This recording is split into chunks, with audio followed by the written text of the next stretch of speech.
Hello students, welcome back. Last lecture में हमने किया था यहाँ तक इम्पॉर्टेंस ऑफ पार्टनरशिप डीड। उसके अंदर जो थर्ड पॉइंट था वो मैंने आपको बोला था हम जो है कल वाली वीडियो में उसे करेंगे। इस टॉपिक को शुरू करने से पहले आपको ये चीज़ क्लियर होनी चाहिए, पहले भी मैंने क्लियर की है, firm and partners, they are two separate entities from accounting point of view. Legal point of view both are same. अब जो आपकी फर्म है उसे रन कर रहे हैं पार्टनर्स। पार्टनर्स ने फर्म में इंट्रोड्यूस की है कैपिटल। 11th स्टैंडर्ड में आप लोगों ने किया था interest on capital and interest on drawings. Interest on capital business देता था ओनर को, बिजनेस के लिए एक्सपेंस होता था। इंटरेस्ट ऑन ड्रॉइंग्स बिजनेस के लिए रेवेन्यू होता था। इंटरेस्ट ऑन ड्रॉइंग्स पार्टनर जो है वो बिजनेस को, ओनर जो है वो बिजनेस को देता था।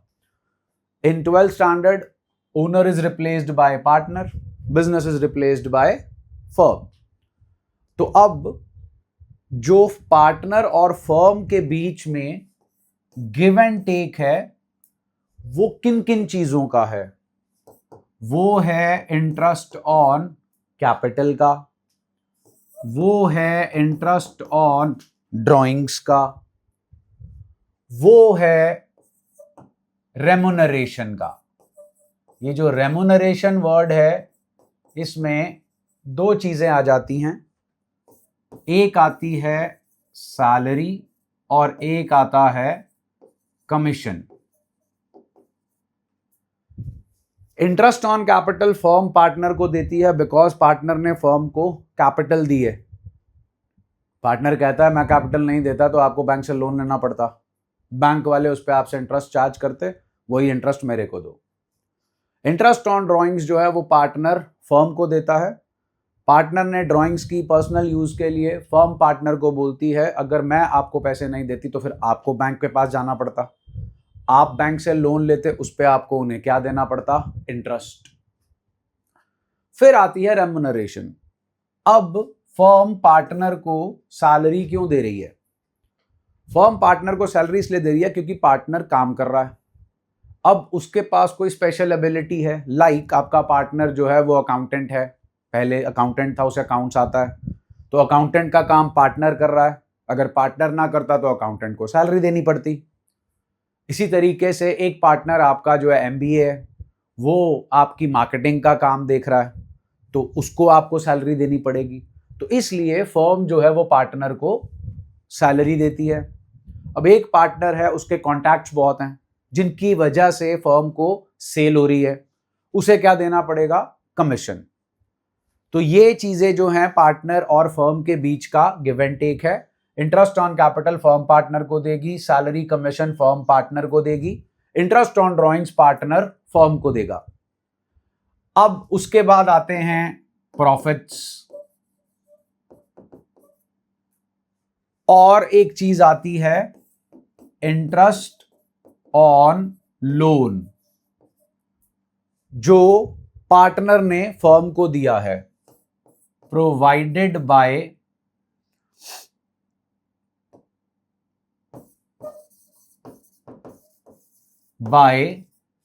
पार्टनर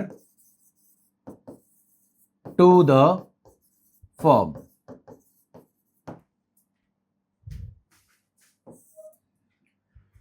तो आपको ये चीजें पता होनी चाहिए क्योंकि ये जो अपना टॉपिक है important provisions of the Indian partnership act और उससे ऊपर वाला provisions affecting accounting treatment in the absence of partnership deed, वो इन्हीं चीजों को लेकर है। That is the give and take between firm and the partners. जो मैंने आपको थोड़ा सा ब्रीफ सा इंट्रो दिया है, आइए अब टॉपिक पे आते हैं। Provisions affecting accounting treatment in the absence of partnership deed. अगर हमारे पास पार्टनरशिप डीड नहीं है, अग्रीमेंट नहीं है, ओरल भी नहीं है, रिटर्न भी नहीं है, और कोई डिस्प्यूट राइज होता है, फिर हमें किस पे फॉल बैक करना पड़ेगा? हमें फॉल बैक करना पड़ेगा इंडियन पार्टनरशिप एक्ट 1932, जो कि हमारी हेल्प करता है। वो हमें बताता है कि इन चीजों का क्या अकाउंटिंग ट्रीटमेंट करना है। तो ये तो इन्होंने यहां पे ये दे रखा है। अब मैं सिंपल आपको बताता हूं अगले पेज पे जाके। पार्टनरशिप एक्ट 1932 कहता है अगर आपकी पार्टनरशिप डीड नहीं है या आपकी पार्टनरशिप डीड है लेकिन वो कुछ मैटर्स को लेकर साइलेंट है, वो कुछ मैटर्स को लेकर साइलेंट है, तो क्या करना है? पार्टनरशिप एक्ट कहता है कोई चक्कर ही नहीं जी, पार्टनर और फर्म, ना फर्म ने पार्टनर को कुछ देना है और ना ही पार्टनर ने फर्म को कुछ देना है। Means there will be no give and take. मतलब फर्म पार्टनर को कोई सैलरी नहीं देगी, वो चाहे सारा दिन काम करता रहे, दिन में 24 आवर्स काम करे, 18 आवर्स काम करे, एमबीए वाला काम करे, अकाउंटेंट वाला काम करे, कुछ नहीं देना। No salary will be provided to the partner. Commission, किसी के कॉन्ट्रैक्ट से करोड़ों की सेल आए, हमें कोई लेना देना नहीं, फर्म पार्टनर को कोई कमीशन नहीं देगी। किसी पार्टनर ने कितनी ही कैपिटल लगा रखी है, फर्म पार्टनर को कोई इंटरेस्ट नहीं देगी। No interest will be provided by firm to the partner. किसी की कितनी ही कैपिटल किसी ने इन्वेस्ट कर रखी है, firm interest on drawings charge नहीं करेगी किसी भी पार्टनर से, किसी पार्टनर ने कितनी ही ड्राइंग्स निकाली हो।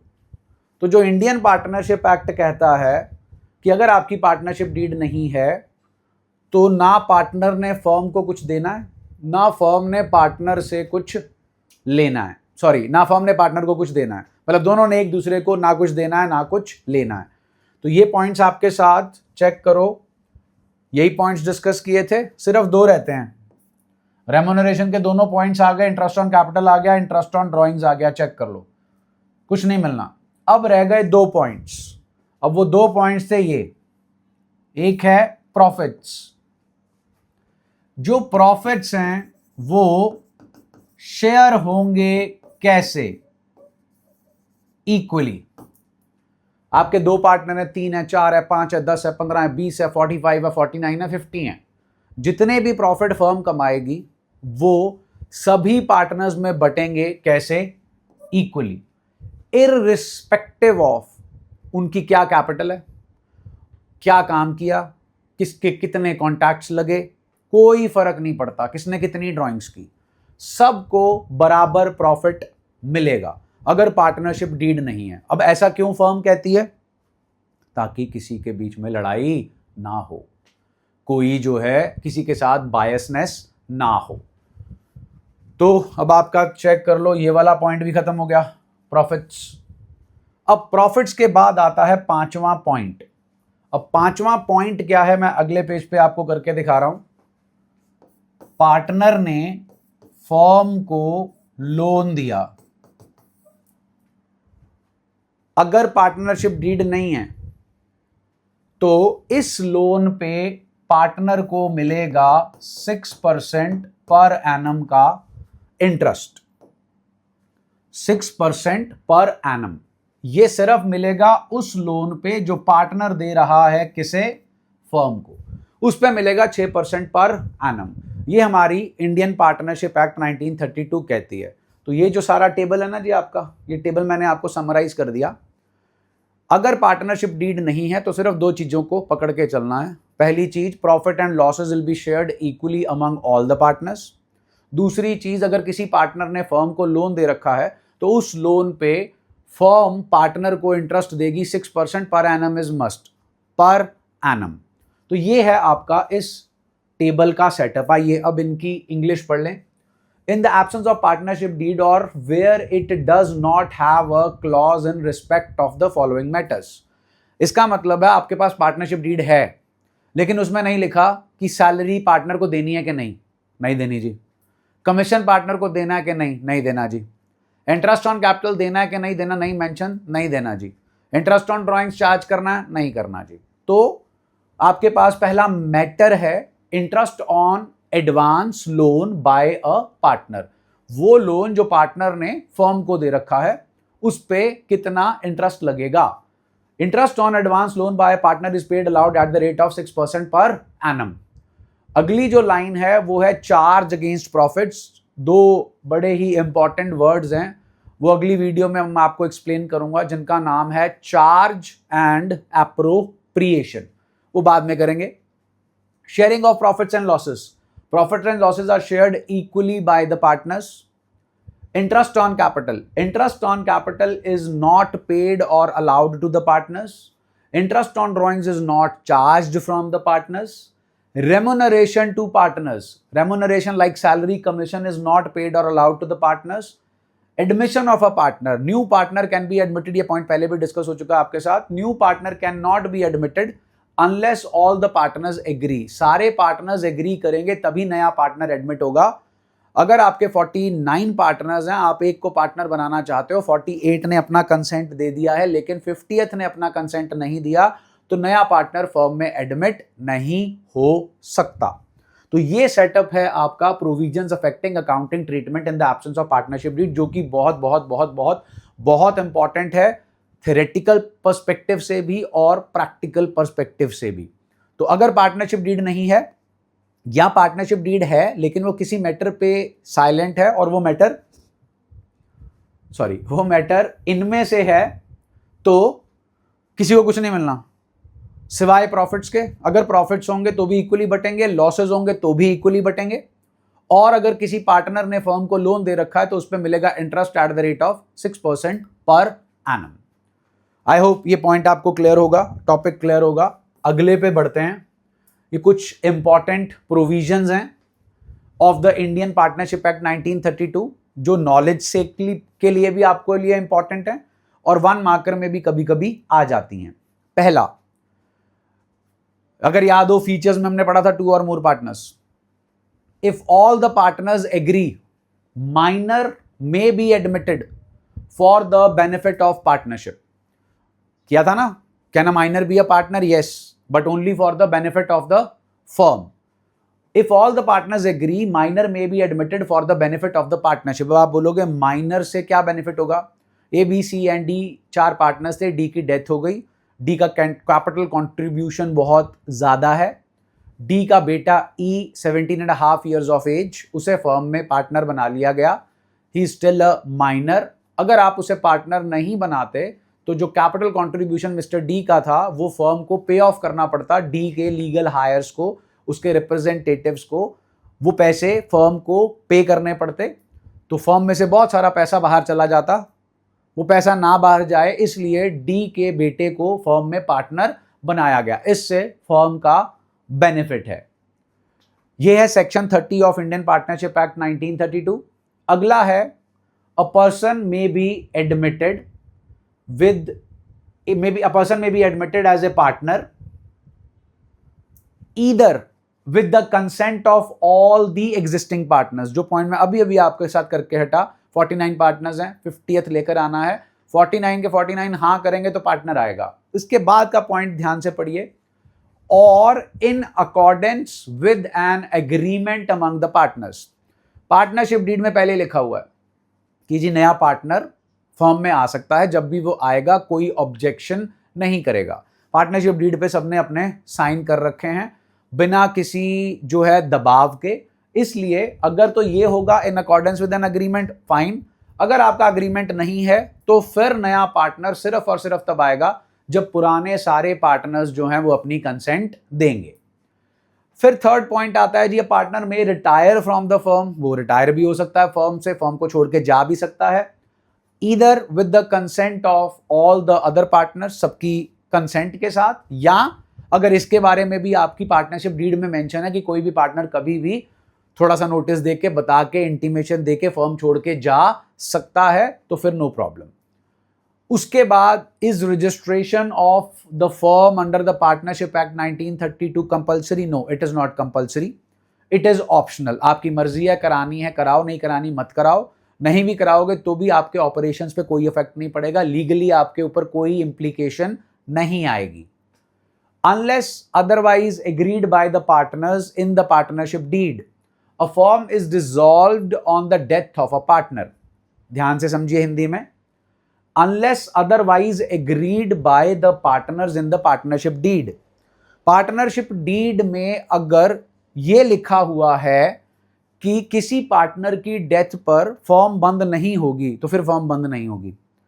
अगर ये पार्टनरशिप डीड में मेंशन नहीं है तो फिर अगर किसी भी पार्टनर की डेथ होती है तो उससे हमारी फर्म जो है वो डिसॉल्व हो जाएगी।